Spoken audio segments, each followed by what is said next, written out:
Do you remember a time when the news used to be a presentation of facts filtered through a dazzling bright white lens of objectivity that allowed viewers to make up their own minds on how to interpret an issue? No, we don't either.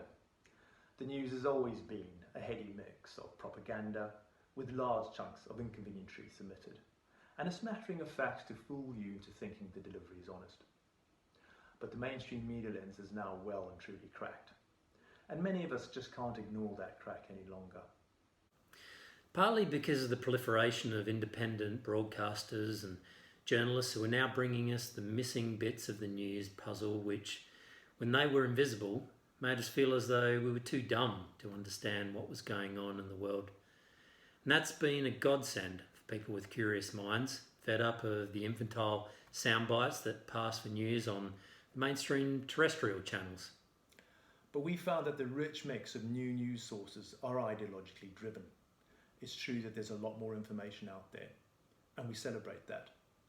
But too many independent media journalists are part of a fierce battle between the left and the right. And in this ideological warfare, truth is too often the casualty, because ideological journalism rides a news story like a horse. Its main purpose is to get their rider to the ideological destination.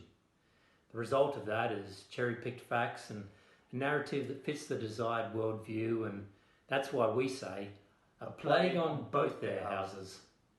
To be clear, that doesn't make us status quo centrists, whose only true success is taking moderation to the point of meaninglessness in a futile attempt to, preserve the status quo.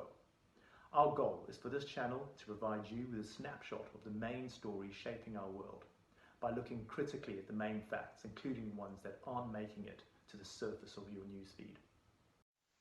We're not focused on the high-profile opinions currently trending or what the herd's following.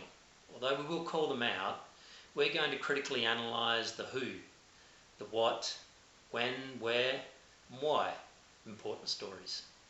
This is not a channel for people looking to get their bias confirmed, but if you want to see journalism restored to a status of science and not art, stay tuned.